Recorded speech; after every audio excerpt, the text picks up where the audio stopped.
Hello, I'm Martin Fencka and welcome to the first episode of my new Civilization 5 Vox Populi series. So usually the first episode of a new series is more like an introduction. We just go through all the settings, and I show you some starting locations, let you guys decide which one we're going to be using, and we start playing in the second episode. This time it's going to be different because for this series I decided to pick the starting location myself. It's because I want the starting location to fit the civilization we're gonna be using, and also I won't be going for domination victory this time. And with non-domination victory, when you don't want to go like wide, you want to make sure that the starting location is at least like slightly above average, that you don't try to go tall somewhere in the middle of the desert without any resources. So as I said, I decided to go with, decided to pick the starting location myself, but as usual, I'll make the initial save file available for you guys if you want to play with me. But if you do, please make sure you have the same version of Vox Populi, because I decided not to go with the latest one for the first time. The latest one currently is the one from the 8th of November, and when I went through the forum thread for this version, it just seems to be a mess. Like, there are too many bugs, you have to do too many additional fixes to this version, and I just honestly can't be bothered. So instead, I decided to go with the previous version. I'm not sure if it's 25th of October or 23rd of October. I'll leave a link in the description where you will be able to download the version I'm using, so the date doesn't really matter. So if you want to play with me, make sure you download this version and that you are using the same version as I do, because otherwise you wouldn't be able to use the save file. So that's that, and I think now we can check the settings for the series. So I finally decided to go with India. Playing as India was a request that kept showing up for quite some time. Basically every time I ended the series, there was someone asking if I could do India over and over again. I mean, I don't mean like the same person, but every time someone asked for India. So I finally decided to try that. And India, I think it's like a perfect save for non-domination victory, because there was another request, or there is another request that keeps showing over and over again if I could do something other than domination victories. I did all victory types already in the past, but it's been a while since I did non-domination, so yeah, this is the time to do it. I'm not sure what victory condition it's gonna be yet, most likely culture, but I don't think we can do diplomatic as India, or I mean, we could try, but India is not the civ that is like specialized in cooperation with city-states. So either culture or science, that would be my guess. Most likely culture, at least that's what I will try and see if we can do it. If not, we may have to adjust if the game forces us to switch into something else. Okay, so that's that. We are going with 7 opponents, all random. I'll be playing on Communitas map with 16 city-states, so all the standard numbers everywhere, standard map size, which Communitas standard size is a little bit larger than, I think it's a little bit larger than if I went for like continent standard or Pangea standard. So there will be, I think, more than enough room for the AIs to grow so that we have some decent competition. There the epic game pace, ancient era, everything else is standard all the way. Decided to go with, I think here I actually went with Terra as a player start. Ocean rifts, I think it was Pacific Atlantic, and the rift width was narrow. I think these are the settings. For some reason the game decided not to keep these settings. As for the advanced game options, what was it? I disabled events. I'm not sure if I enabled research agreements. I think I did not. No ruins. I think the game actually kept all of these. So no ancient ruins, no events, no trading, or no tech trading, tech brokering.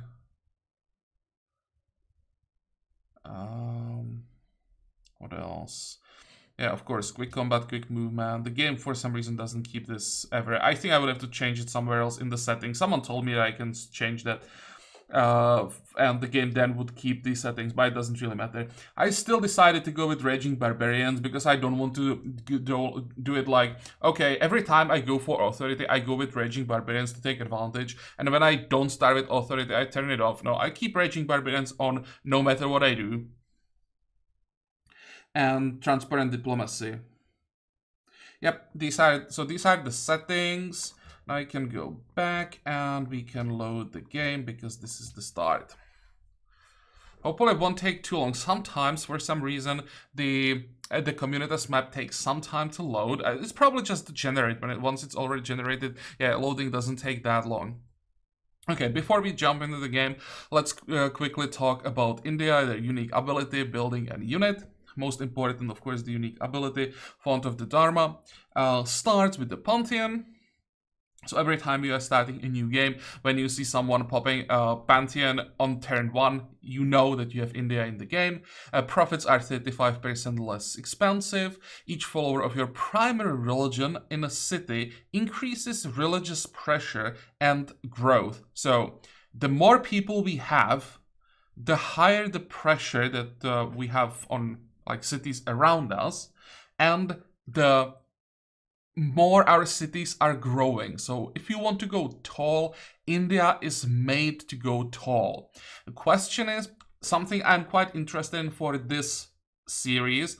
That's how in the current versions of Vox Populi, how tall you can go, how well you can handle, especially distress. Because distress, for example, in the previous series, we had no problems with anything else, and we had 600 distress unhappiness. Like, so I'm quite curious if we go really tall, how the unhappiness will or how much unhappiness will show up, how it's gonna work with the tall builds, not with wide builds. And last thing, cannot build missionaries. Yeah, we are spreading religion by the pressure, so we want to go tall so that we can basically take over the whole world and out-pressure everyone. That's our unique ability. Another unique this time building, that's Harappan Reservoir. I'm not sure about the pronunciation, but doesn't really matter that much. It's a replacement for an aqueduct.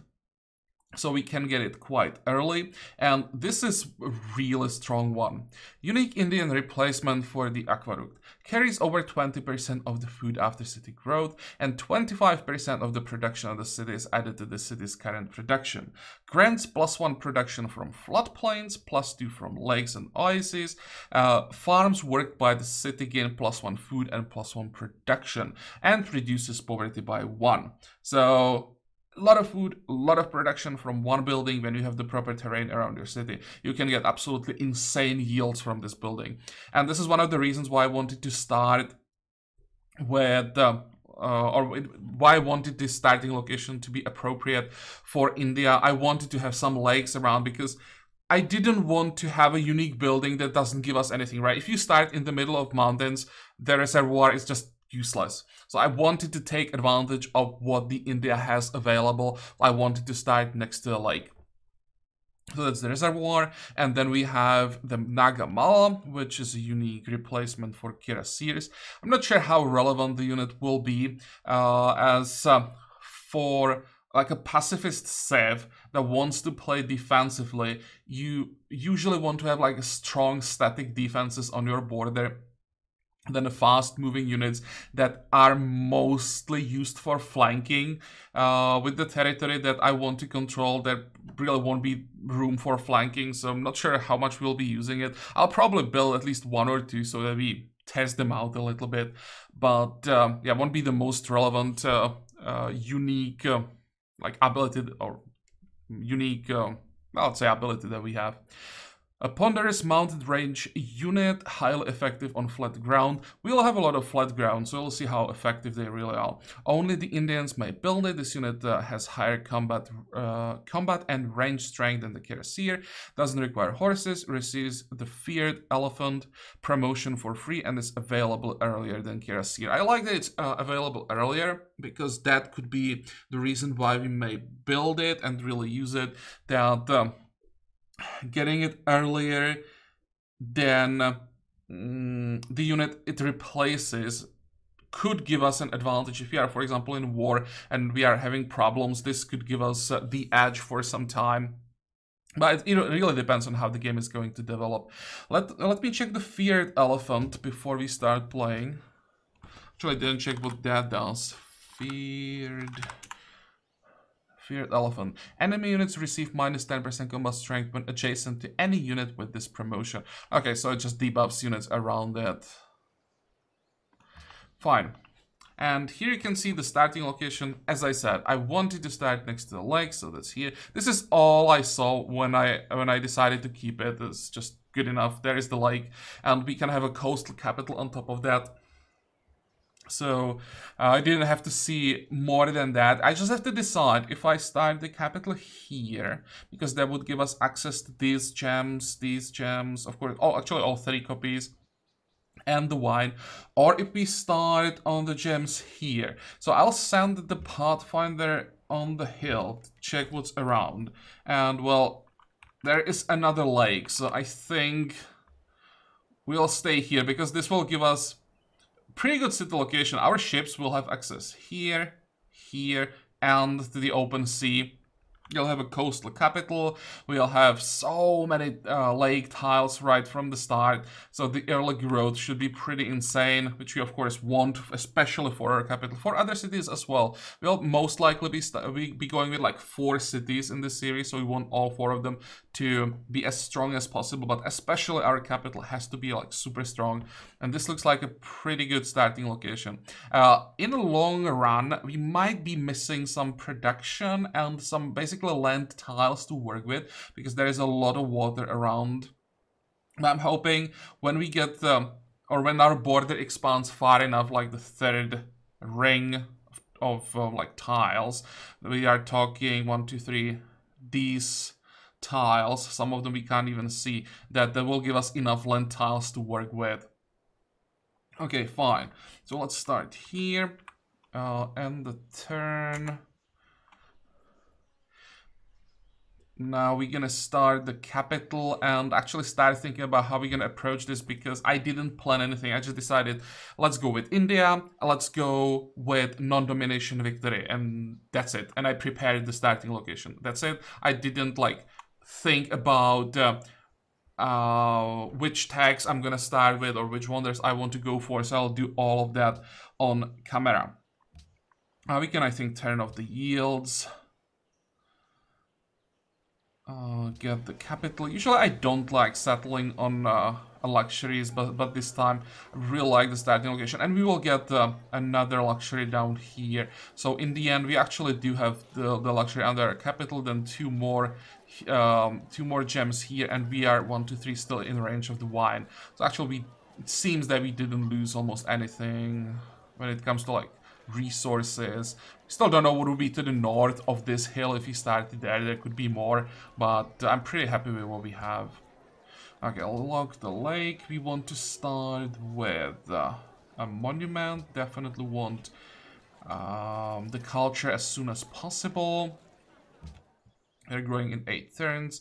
Nice. Now, research. Oh, wait. We can go Pantheon first, as India. There was actually after the previous series, there was a specific request if I could do India with Goddess of Beauty. And yeah, I want to do that. I just want the super early snowball with I think this can give us the fastest great engineer possible. So I want to do that. Same for artist. And we kind of need the early engineer because there really isn't that much production around our capital early. So let's go with that. There, I think, could be one more potentially here. There's, I think, one Pantheon that gives bonuses to lakes, if I remember correctly. Food from oases? No, that's not the one. That is specifically lakes, I think. Plantations, markets, nope. Here, faith and food from lakes. Faith, food, production from marshes, and happiness from cities on the rivers. We actually do have rivers, surprisingly. We have 2 rivers even here, surprisingly.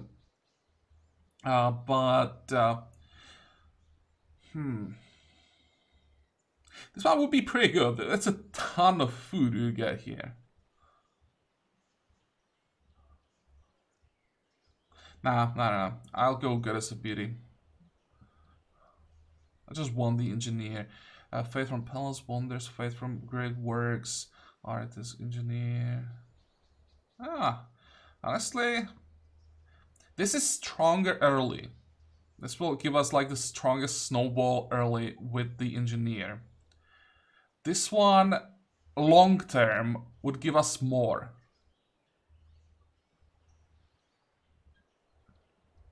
So I'm even thinking that Goddess of Purity here might be the right choice, actually. But I wanted to go Goddess of Beauty, so I'll stick to that. Okay. And now, for attacks. So, as India, we don't have to go Stonehenge, because we get the Pantheon, so you don't have to worry about that. How much do we care about Temple of Artemis? Free herbalist. We don't care about the herbalist. The extra food as India.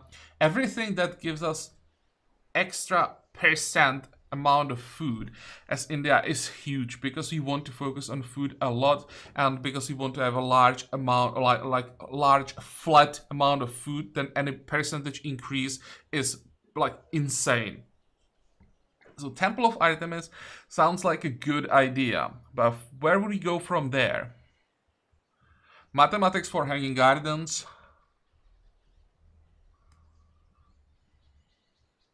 So something like wheel, because we want to build council as soon as possible. We won't be getting it for free from Stonehenge. Although I may still build Stonehenge, because the thing about Stonehenge is it does not delay you. Usually what you want to do, you want to get your council up as soon as possible. So you still want to go wheel and start working on council for the extra science. But you may as well go wheel and build Stonehenge, because it gives you free council. And on top of that, the flat yields from Stonehenge are pretty damn good. +4 faith, extra culture, extra engineer points. I mean, even if it didn't give you the flat faith, Stonehenge is just insane early game. So I will go Stonehenge anyway, even though we don't need it to get the Pantheon. It's just still too good. So I think the start will be wheel.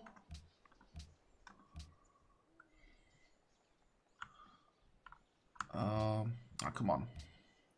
Wheel, trapping, calendar, animal husbandry, construction, mathematics. What are we losing? We are losing mining. That is unfortunate, because we won't be able to improve the diamonds or gems.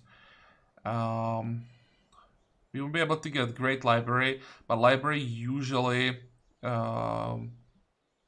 is built by other saves very early, so it's not like you can rush it and like reliably get it. Even if you try to rush writing, it's not guaranteed that you get library. I may just get mining at some point before mathematics, because I'd really like to get mines on those gems. And after this we will have to go writing. Probably School of Philosophy, because I'd like to get Oracle this time.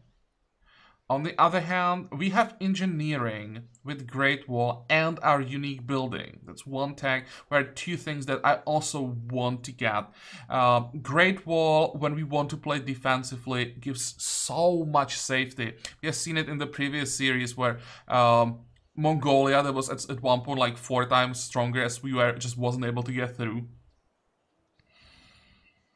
And the reservoir is just a massive boost. So maybe instead of philosophy, I may sacrifice Oracle again.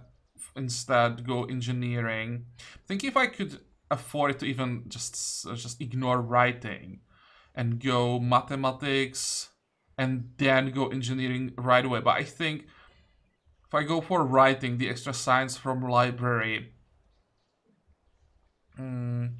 may get us engineering about at the same time as if we don't get libraries. Well, we'll see about that. But it's either philosophy or engineering after that. And once we are done with that, we'll have to focus on this part of the tree. Usually, we focus on the military tax so that we can keep conquering, but this time it's going to be a heavy focus on the other side, and we just try to snowball culture and the science as much as possible. Okay, now, how are we going to explore? I want to see what's up here. But I still think I'll go down this way, check it here, and then go north. What are we missing? Nothing here. Next. Oh, hey. Mogadishu is maritime. Well, we got 15 extra food for finding them first, so yeah, I'll take that. See, it's turn what? Turn 2, and we are 2 turns away from growing. That's actually pretty insane. And I like this location. It looks like we are on the eastern side of a continent. So there is a sea. We can even see an ocean tile this way. There is a sea here, and this also I think was a sea. So one side should be secure. I was afraid that we would start somewhere in the middle of a continent with enemies all around us, and it would be very difficult to defend our territory. But it seems that defense might not be an issue because of our location on the map. But it's still too early to say. We have to explore a little bit more. Let's actually go this way. Okay, so there's sea. How far do we want to go in this episode? Oh, hey, what the hell? There is nothing here either. Are we starting? No, there's no way we are starting on the island. I specified that we should be starting on the largest continent. I mean, it could be just like a weird shaped continent that it actually expands on both directions. And this might be like an inland sea. This could be an inland sea. Because we know this definitely is not inland sea. I'd say this actually might be an inland sea. And we are growing. We have another lake tile to work. 12 turns for the monument. Yeah, the early production will be a bit of an issue, but once the engineer shows up, we should be fine. Okay, now Mogadishu, could you please move your warriors away so that I can move directly north? Nope, you'll have to go around. Next. You know, I'll just explore here when we are in the area, because I have a feeling this is just going to be a peninsula, so I just want to confirm. Next. It also doesn't give us too much room to expand. What the hell? Just remember, we need at least 2, ideally 3 locations for very strong cities. Actually, it looks like this might be an inland sea. Okay, let's go back.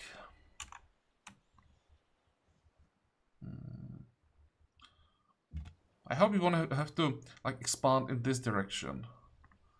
Because I want to have everything connected by roads that are not too long, so I can move reinforcements around quickly, and defending a city here would be a nightmare. Hopefully there is enough room for expansion to the north, northwest.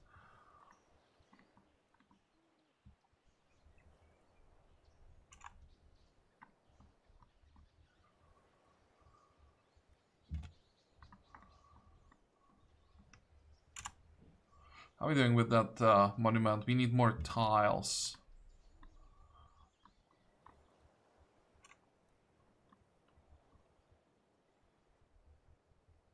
Ah, come on.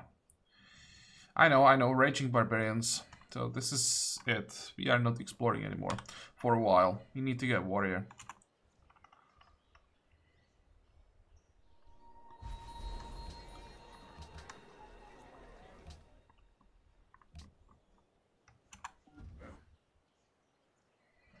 I hope they're not gonna attack yet. It's only turn 14. And there's always a few turns from the start with the barbarians, even though they find you, they don't start attacking right away. I don't want them to steal production. I want the monument right now. Because we need the culture. Okay, good. Next one. I'm almost thinking about just training one warrior quickly. How are we doing? In one turn we get wheel. Okay, we want to start working on Stonehenge right away. Never mind, no warrior. I'll just invest one turn into Shrine and we'll just buy our warrior. And now we switch to Stonehenge. So how long is it gonna take? We don't have any production. I'm actually buy the hill here.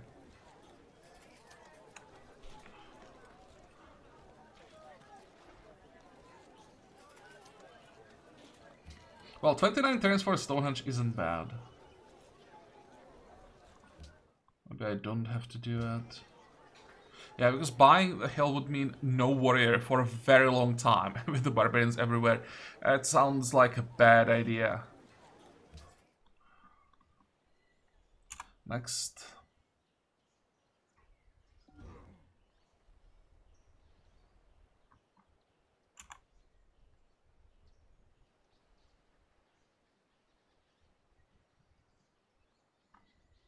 I hope the city-state helps a bit with the barbarians that will be spawning from this side, because it seems there is a camp on one of these tiles that is spawning, that spawned the brood. I hope the barbarians from here will be attacking Mogadishu and won't attack us.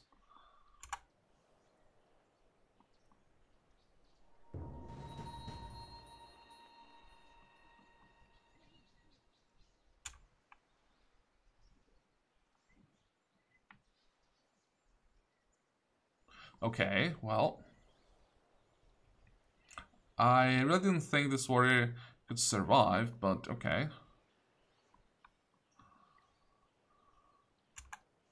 City-state is helping. And if the barbarian wants to attack the city-state, great.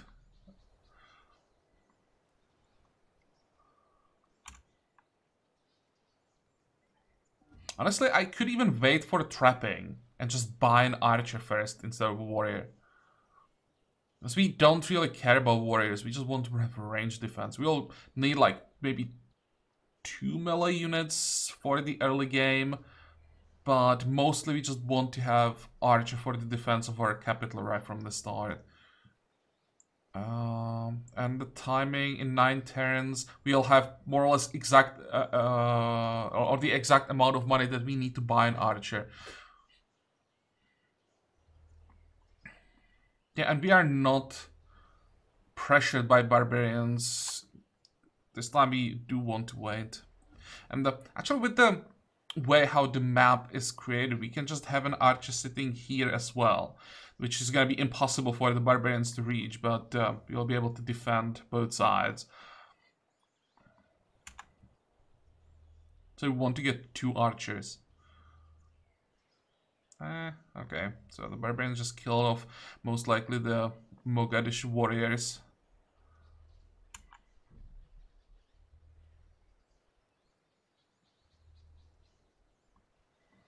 So I hope this one goes south, and if this one goes after Delhi, so be it.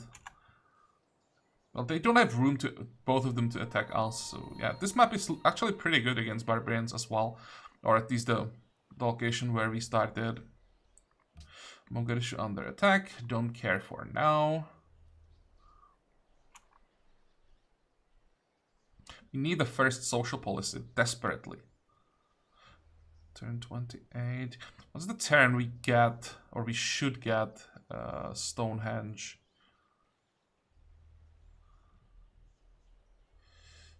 46. 46 hopefully will be fine. 13. Should be a little bit faster, probably 44. Promise from the next worker, you won't be getting any production. Unless I just unlock this and keep him as a laborer. I think that's what I'm actually gonna do. Want the Stonehenge as soon as possible.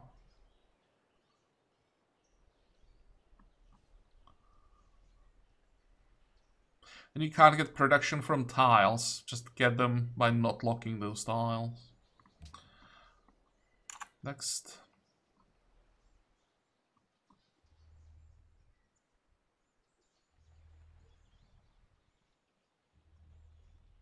How much money do we have? 181. Now we get trapping. Even brute beasts and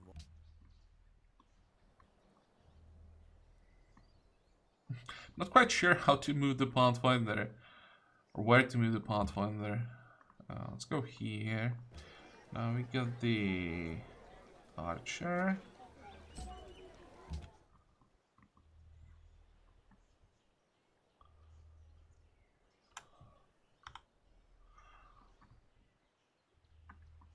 Next.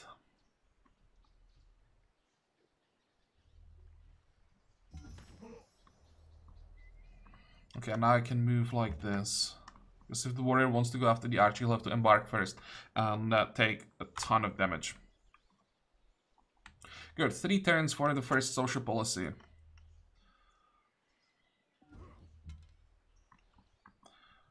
Shoot.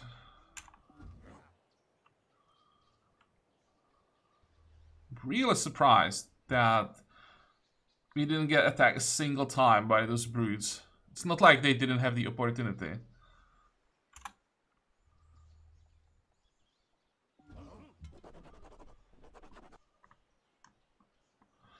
Okay, social policy time. So, tradition. Happiness from capital culture in the capital and 5% growth. Yep. And we want to get justice as soon as possible to speed up the engineer.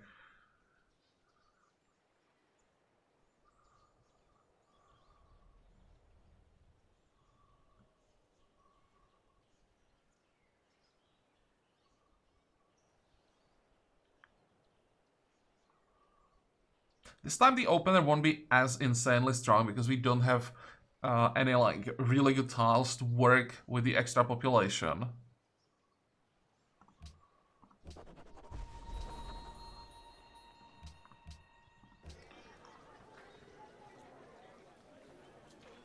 Can we speed up the Stonehenge even more?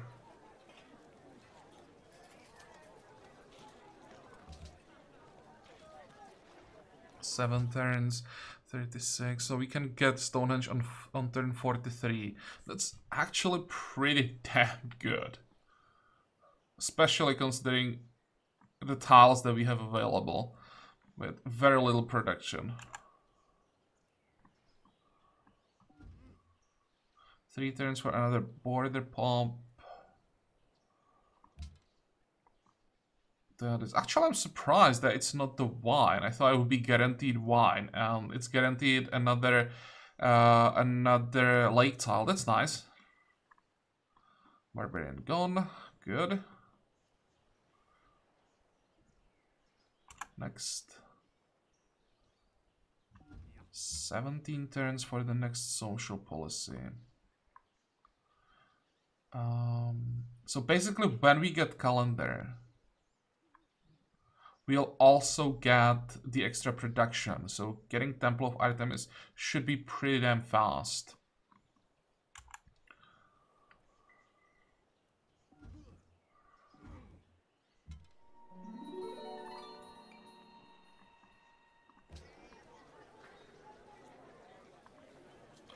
Four. Still 4. Okay, good. Just need more of those lake tiles.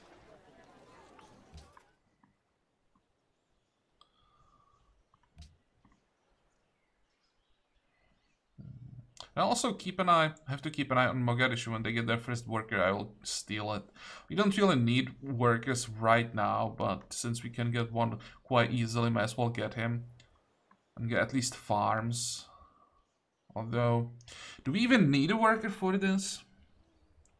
We'll be focusing on great people, and with the amount of land tiles that we have, I think every single tile will be a great person improvement.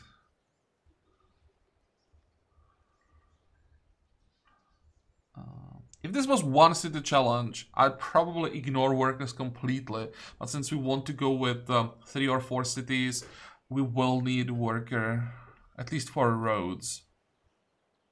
But I may just delay the worker quite a bit.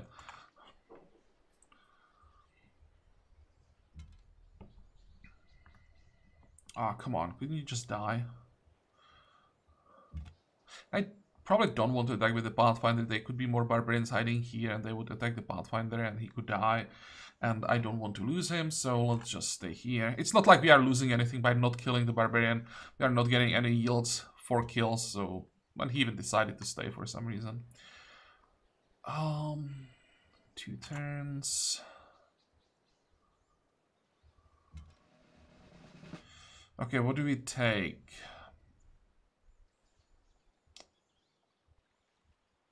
I think barrage, logistics for defense is better than range. Yep, we'll go the barrage road this time for our range units. 45.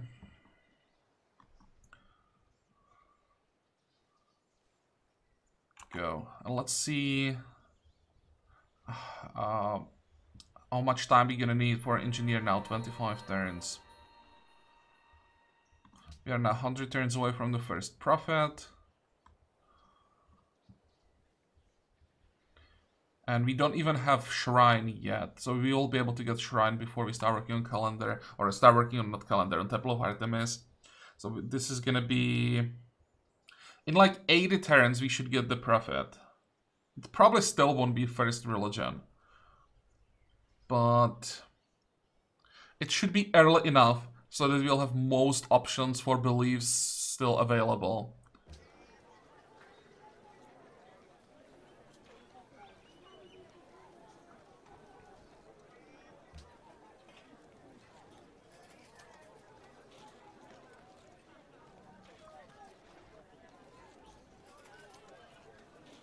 I'm honestly thinking about buying the sea tile. Oh, sea tile. I mean, lake tile, of course. Probably this one, though. Even though it's a bit more expensive.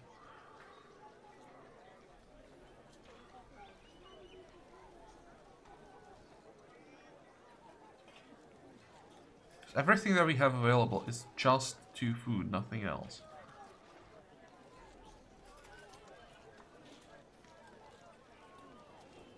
Where do we want to pop the manufacturing?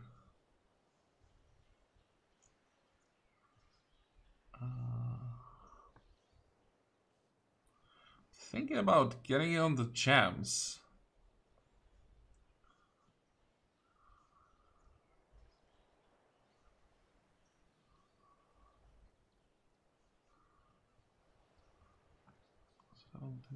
Thinking if I'll have the units to protect that if I do it, because we can't afford to get a manufacturer here and then have it pillaged in a few turns by some brutes.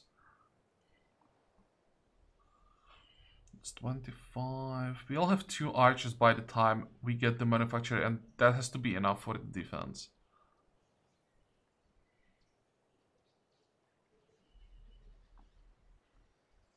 Okay, fine. For now, we'll just probably lock this tile.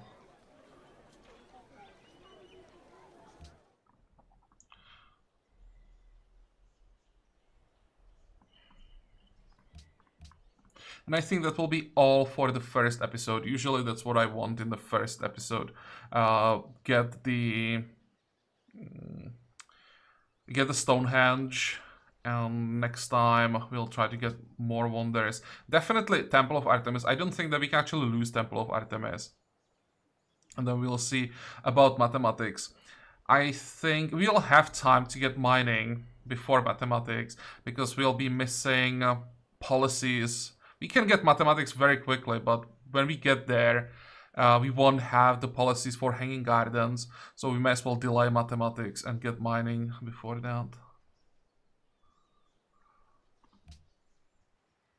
Okay, fine. So this will be all for this episode. I hope that you liked it. I hope that you're gonna join me next time again. And until then, have a good time. Bye bye.